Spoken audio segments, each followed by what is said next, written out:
ದರ್ಶನ್ ಅವರೇ, just imagine, ಪಾಕಿಸ್ತಾನದ nuclear base ಹತ್ತಿರ ಹೋಗಿದ್ದೀವಿ.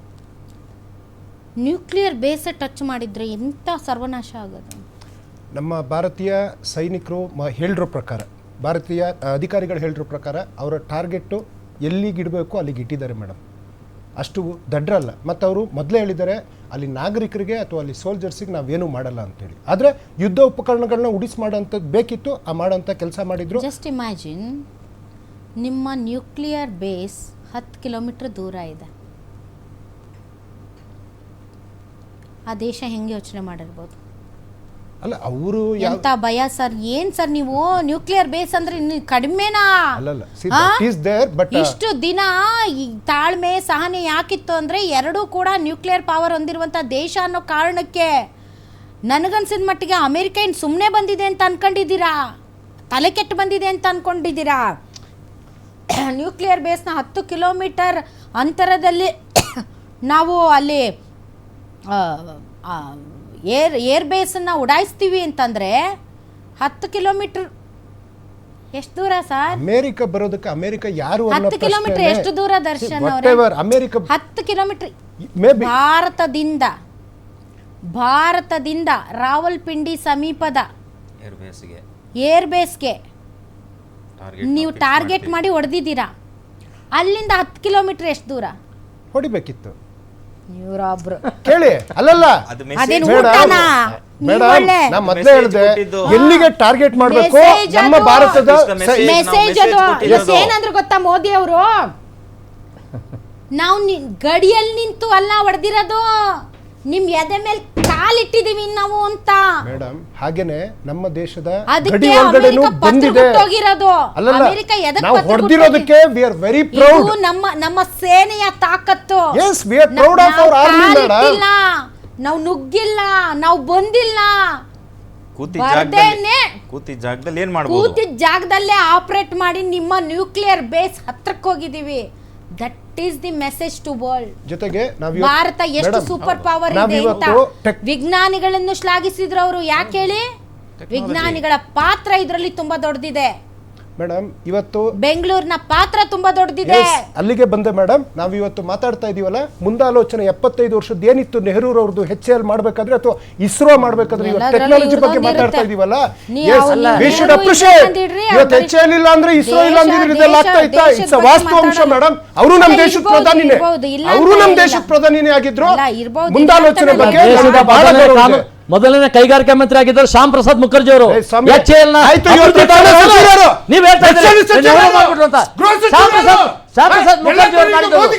ಪ್ರಸಾದ್ ಮುಖರ್ಜಿ ದೇಶದ ಮೊದಲನೇ ಕಾನೂನು ಕೈಗಾರಿಕಾ ಮಂತ್ರಿ ಆಗಿದ್ದರು ಶ್ಯಾಮ್ ಪ್ರಸಾದ್ ಮುಖರ್ಜಿ. ಅವರು ದೂರದೃಷ್ಟಿ. HAL ಉತ್ಪತ್ತಿ ಡೆವಲಪ್ ಆಗಿದ್ದು ಶ್ಯಾಮ್ ಪ್ರಸಾದ್ ಮುಖರ್ಜಿ ಅವರು. ನೆಹರು ಹೇಳ್ತೀರಿ ಅಲ್ಲ, ಯಾವ ಇಗ್ನೋರು ಅದ್ರ ಬಗ್ಗೆ ಅದ್ರ ಬಗ್ಗೆ ಆಯ್ತು ಬಿಡಿ. ಪಾಕಿಸ್ತಾನ ಚಾನೆಲ್ ಅಲ್ಲಿ ಬಂದ್ಬಿಡ್ತೀರಾ, ಹುಷಾರು. ಇಲ್ಲ ಇಲ್ಲ, ಇವತ್ತು HAL ಗೆ ಮಂತ್ರಿ ಆಗಿದ್ದಾರೆ, ಕೈಗಾರಿಕಾ ಮಂತ್ರಿ, ವಾಣಿಜ್ಯ ಮಂತ್ರಿ ಆಗಿದ್ದಾರೆ ಶ್ಯಾಮ್ ಪ್ರಸಾದ್ ಮುಖರ್ಜಿ ಅವರು. ಅದು ಗೊತ್ತಾ ನಿಮ್ಗೆ? ಶ್ಯಾಮ್ ಪ್ರಸಾದ್ ಮುಖರ್ಜಿ ಅವರು ದೇಶದ ಮೊದಲನೇ ಸ್ವತಂತ್ರ ಬಂದ ಮೊದಲೇ ದೀಪ ಹಚ್ಚಿ ಆ ಕ್ರೆಡಿಟ್ ನರೇಂದ್ರ ಮೋದಿಗೆ. 8 ಗಂಟೆಗೆ ಬಂದು ನೋಟ್ ಬ್ಯಾನ್ ಆ ಕ್ರೆಡಿಟ್. ಆಮೇಲೆ ಏನಾಯ್ತು? ಮುಂದಿನ ಮಾತಾಡಿ. ಇವತ್ತು ಅಮೆರಿಕ ಮಾತಾಡಿದ್ಯಲ್ಲ, ನೋಟ್ ಬ್ಯಾನ್ ಬಗ್ಗೆ ಮಾತಾಡಬೇಡಿ. ಅದು ಬಾಬಾ ಸಾಹೇಬ್ ಅಂಬೇಡ್ಕರ್ ಅವರ ಕನಸು. ದೇಶದ ಯಾವ್ದು ಅಭಿವೃದ್ಧಿ ಆಗ್ಬೇಕಾದ್ರೆ ನೋಟ್ ಬ್ಯಾನ್ ಆಗ್ಬೇಕು. 20 ವರ್ಷ 1920ರಲ್ಲಿ ಆಕ್ಸ್ಫರ್ಡ್ ಯೂನಿವರ್ಸಿಟಿಯಲ್ಲಿ ಪ್ರಾಬ್ಲಮ್ಸ್ ಆಫ್ ದ ರೂಪೀಸ್ ಯಾವ್ದಾವ್ದೋ ಮಾತಾಡ್ತಾರೆ, ಗೊತ್ತಿಲ್ಲದೆ ಮಾತಾಡ್ತಾರೆ. ಬಹಳ ದುಃಖ ಆಗಿದೆ ನಿಮ್ಗೆ, ಕಾಂಗ್ರೆಸ್ ದುಃಖ ಆಗಿದೆ. ಬಿಟ್ಟು ಬಂದಿಲ್ಲ. ಪಾಕಿಸ್ತಾನದಲ್ಲಿ ನಮ್ಮ ಚಾನಲ್ ಬ್ಯಾನ್ ಆಗಿದೆಯೋ ಇಲ್ವೋ ನಂಗೆ ಗೊತ್ತಿಲ್ಲ ಸರ್. ಏನ್ ಸರ್ ಮಾಡ್ತಾರೆ ಅವರು? ಬ್ಯಾನ್ ಆಗಿದೆಯೋ ಇಲ್ಲೋ ಗೊತ್ತಿಲ್ಲ. ನೋಡಿದ್ರೆ ಮತ್ತೆ ಪಾಕಿಸ್ತಾನಿ ಚಾನಲ್ಗಳು ನಿಮ್ದು ಹಾಕ್ತಾರೆ ಹೊಡೆದಾಟ. ಅಲ್ಲ, ಕಾಂಗ್ರೆಸ್ ದೇಶದಲ್ಲಿ ಸಾಮರಸ್ಯ ಹೊಡೆದಾಡ್ತಾ ಇದ್ದಾರೆ ಅಂತ ಮತ್ತೇನ್ ಮಾತಾಡ್ತಾರೆ? ನೆಹರು ಮಾಡಿದವರು ಯಾರು? ಮಂತ್ರಿ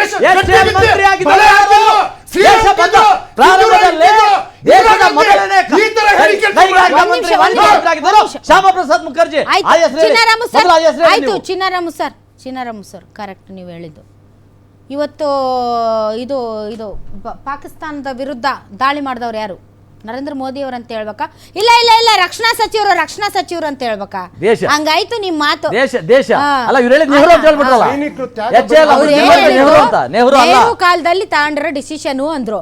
ಅದಕ್ಕೆ ನೀವೇನು ಹೇಳ್ತೀರಿ? ಆಗಿದ್ದಂತ ಕೈಗಾರಿಕಾ ಸಚಿವರು ಅಂದ್ರೆ ಹಂಗೇನೆ ಇವತ್ತು ನಾವು ಮೋದಿ ಅವರಲ್ಲ ರಕ್ಷಣಾ ಸಚಿವರು ರಾಜನಾಥ್ ಸಿಂಗ್ ಅಂತ ಹೇಳಕ್ಕಾಯ್ತದ? ಸ್ವಲ್ಪ ಸುಮ್ಮನೆ ಇರಿ, ವಾದಕ್ಕೋಸ್ಕರ ವಾದ ಮಾಡೋದು ಬೇಡ. ಅಲ್ಲ ಸರ್, ಈಗ ಅವನನ್ನಲ್ಲ ಟ್ರಂಪು, ನಾವು ನಿಮ್ಮ ದೇಶದ ಜೊತೆಗೆ ವ್ಯಾಪಾರ ವಹಿವಾಟುವನ್ನು ನಿರ್ಬಂಧ ಮಾಡ್ತೀವಿ ಅಂತ ಅಂದ್ವಿ, ತುಂಬ ಇಂಪಾರ್ಟೆಂಟು, ಅದಕ್ಕೆ ಅವರು ಒಪ್ಕೊಂಡ್ಬಿಟ್ರು ಅಂತ. ಅದು ಮುಂದುವರಿಲಿಲ್ಲ. ಅವ್ರ ಮಾತು ಎಷ್ಟಕ್ಕಾಯ್ತು? ಅಲ್ಲಿಗೆ ಗೌಣ ಆಯ್ತದು. ಗೌಣ ಅಲ್ಲ, ಅದೇನ್ ದಿಮಾಕದು? ಎಂತ ದಿಮಾಕದು? ಅಥವಾ ಮೂಲತಃ ಒಂದು ರಜ್ಲರ್ ಪ್ರೆಸಿಡೆಂಟ್ ರೀ. ಬಿಡ್ರಿ, ಅದನ್ನ ಪ್ರೆಸಿಡೆಂಟ್ ಅಂತ ಒಪ್ಕೊಂಡ್ಬಿಡ್ಬೇಕಾಗುತ್ತೆ. ಹೌಡಿ ಮೋದಿ, ನಮಸ್ತೆ ಟ್ರಂಪ್, ಮರಿಬೇಡಿ. ವೈಯಕ್ತಿಕ ಆಯ್ತು. ಶಶಾಂಕ್ ಬಿಡಿ, ನೀವು ಶಶಾಂಕ್ ಅವ್ರ ಜೊತೆ ಮಾತಾಡಿ. ಶಶಾಂಕ್ ಅವರೇ, ಎಲ್ಲ ಓಕೆ, ನಮ್ಮ ಶಕ್ತಿ ಸಾಮರ್ಥ್ಯಗಳು ಏನು ಅನ್ನೋದು ಇಡೀ ಪ್ರಪಂಚಕ್ಕೆ ಗೊತ್ತಾಗಿದೆ, ನಾವೇನು ಅಂತ ಪಾಕಿಸ್ತಾನಕ್ಕೂ ಗೊತ್ತಾಗಿದೆ. ಆದರೆ ಕೆಳಗೆ ಬಿದ್ದರೂ ಮೀಸೆ ಮಣ್ಣಾಗಿಲ್ಲ ಅನ್ನೋ ಜಾತಿ ಅದು ಪಾಕಿಸ್ತಾನ ಜಾತಿ. ಅವ್ರಿಗೆ ಇಡೀ ಅಲ್ಲಿನ ಜನ ಅಂತೂ ಫುಲ್ ಖುಷಿಯಲ್ಲಿದ್ದಾರೆ, ಬದುಕೋಕೊಂದು ಅವಕಾಶ ಸಿಕ್ತು ಅಂತ. ಈಗ ಈ ಟ್ರಂಪ್ದು ಏನು ಮಾಡಬೇಕು? ಟ್ರಂಪ್ದು ಉತ್ತರ ಏನಿದೆ, ದೇಶ ಕೊಟ್ಟೇ ಕೊಡುತ್ತೆ. ಟ್ರಂಪ್ ನೇಚರೇ ಹಾಗೆ. ಅಂದರೆ ಅಮೇರಿಕದ ನೇಚರೇ ಒಂಥರ ಕನ್ನಿಂಗ್ ನೇಚರು. ಅಮೇರಿಕಾ ಪ್ರತಿಯೊಂದು ಸಾರಿನೂ ತನ್ನ ಪಾತ್ರ ಇರಬೇಕು, ತನಗೆ ಹೇಳಿ ಮಾಡಬೇಕು ಅಂತ. ಎಕ್ಸಾಂಪಲ್ ಕೊಡೋದಾದರೆ, ಈ ಹಿಂದೆ ಭಾರತ ದೇಶ ತನ್ನ ನೆಲದಲ್ಲಿ ನಾವು ನ್ಯೂಕ್ಲಿಯರ್ ಟೆಸ್ಟ್ ಮಾಡಬೇಕು ಅಂದಾಗ ಎಷ್ಟು ಅಡ್ಡಗಾಲ ಅಮೇರಿಕಾ ಹಾಕ್ತು, ಎಷ್ಟು ತೊಂದರೆ ಕೊಡ್ತು ಭಾರತ ದೇಶಕ್ಕೆ, ಎಷ್ಟು ವಾರ್ನಿಂಗ್ ಕೊಡ್ತು, ನಿಮಗೆ ಸ್ಯಾಂಕ್ಷನ್ ಹಾಕ್ತೀವಿ, ನಿಮ್ಗೆ ಅದು ಮಾಡ್ತೀವಿ, ನಿಮ್ಗೆ ಇದು ಮಾಡ್ತೀವಿ ಅಂತ. ಅಮೇರಿಕಾದ ಮೂಗಿನ ಕೆಳಗಡೆನೆ ನಾವು ಟೆಸ್ಟ್ ಮಾಡಿಲ್ವಾ? ಯಾರಿದ್ರ ಅವಾಗ? Ramu sir, Indira Gandhi, laughing Buddha. ಯಾರಿದ್ರು? ಇಂದಿರಾ ಗಾಂಧಿ ಅವರೇ ಪ್ರಧಾನಿ. ವಾಜಪೇಯಿ. ನೋ 1974 ಲಾಫಿಂಗ್ ಬುದ್ಧ, ಇಂದಿರಾ ಗಾಂಧಿ ದೇಶದ ಪ್ರಧಾನಿ. ಸರಿ, ಹಾಗೆ ಕೋಡ್ ವರ್ಡ್. ಅದೇ ಹಾಗೆ ಅಮೆರಿಕಕ್ಕೆ ಪೋಖ್ರಾನ್ ಆಯ್ತು. ಪೋಖ್ರಾನ್ ಹಾಗೆ. ಯಾಕಂದ್ರೆ ಆ ದೇಶದ ರಾಷ್ಟ್ರಪತಿ ಬಂದು ಭಾರತ ದೇಶದಲ್ಲಿದ್ದರು, ಒಂದು ಟ್ರೀಟಿ ಸೈನ್ ಆಗ್ತಿತ್ತು, ಅವ್ರಿಗೆ ಗೊತ್ತೇ ಇಲ್ಲ, ಅವ್ರ ಇಂಟೆಲಿಜೆನ್ಸ್ ಫೇಲ್ ಆಯ್ತು. ಸಾಕಷ್ಟು ನಿಗಾ ನಮ್ಮ ಮೇಲೆ ಇಡ್ತಾರೆ. ಅದೇ ಆಗಿದ್ದು. ಇವತ್ತು ನ್ಯೂಕ್ಲಿಯರ್ ಬೇಸ್ ಹತ್ತತ್ರ ಹೊಡೆದಿದ್ದಾರೆ. ಇವತ್ತು ಆಗಿದ್ದ ಅದೇನೆ, ಇವತ್ತೇನ್ ಬೇರೆ ಆಗಿಲ್ಲ. ನೋಡಿ, ಭಾರತ ದೇಶಕ್ಕೆ ಆ ನ್ಯೂಕ್ಲಿಯರ್ ಬೇಸ್ ನ ಹೊಡೆಯೋದು ಟಾರ್ಗೆಟ್ ಅಲ್ಲ, ಒಂದು ಮೆಸೇಜ್ ಕೊಡಬೇಕಾಗಿತ್ತು. ಬ್ರಹ್ಮೋಸು ಫೈನಲ್ ಟಾರ್ಗೆಟು ಅಲ್ಲಿ ತನಕನೇ ರೀಚ್ ಆಗುತ್ತೆ ಅಂತಲ್ಲ. 100% ನಾವು ಇಲ್ಲಿ ಲಾಕ್ ಮಾಡಿ ಬಿಟ್ಟಿದ್ರೆ ಬೇಸ್ ಅಲ್ಲಿ ಉಡಾಯಿಸ್ತಾ ಇತ್ತು, ಬೇಸ್ ಹೋಗ್ತಾ ಇತ್ತು. 100% ನ್ಯೂಕ್ಲಿಯರ್ ಹೊಡೆಯೋದೊಂದು ದೊಡ್ಡ ವಿಚಾರ ಆಗಿಲ್ಲ. ಆದ್ರೆ ನಿಮ್ಮ ಊರಿಗೆ ಬಂದಿದೀವಿ, ನಿಮ್ಮ ಮನೆಗೆ ಬರ್ತೀವಿ ಅಂತ. ಹೌದು, ನಿಮ್ಮ ಊರಿಗೆ ಬಂದಿದೀವಿ, ನಿಮ್ಮ ಮನೆಗೆ ಬರ್ತೀವಿ, ಒಳಕ್ ನುಗ್ತೀವಿ ಅಂತ ಖಂಡಿತವಾಗಿ ಒಂದು ಮೆಸೇಜ್ ಬಂದ್ಬಿಟ್ರು ಅಂತ ವಿಲ ಒದ್ದಾಡಿ ಅಮೆರಿಕಕ್ಕೆ ಹೋಗಿ, ಅಮೆರಿಕಾ ಅದರಲ್ಲೂ ಒಂದು ಸ್ವಲ್ಪ ಬಿಲ್ಡಪ್.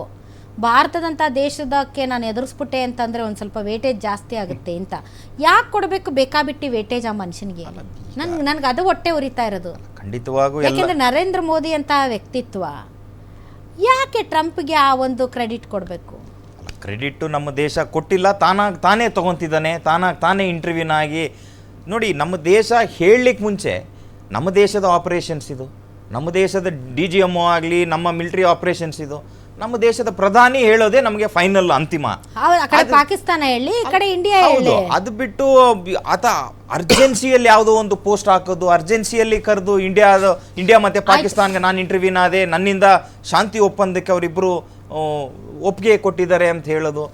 ಆತ ತನ್ನ ನೇಚರೇ ಅದು. ಯಾಕಂದ್ರೆ ಕ್ರೆಡಿಟ್ ತಗೊಬೇಕು ಅಮೆರಿಕ ಎಲ್ಲ ವಿಚಾರದಲ್ಲಿ. Thank you very much. ತಾವೆಲ್ಲರೂ ಕಾರ್ಯಕ್ರಮದಲ್ಲಿ ಭಾಗವಹಿಸಿದ್ರು. ಒಂದಂತೂ ಸತ್ಯ, ಸುಮ್ಮನೆ ಕ್ರೆಡಿಟ್ ತಗೊಳ್ಳೋದಕ್ಕೆ ಡೊನಾಲ್ಡ್ ಟ್ರಂಪ್ಗೆ ಬಿಡಬಾರ್ದು.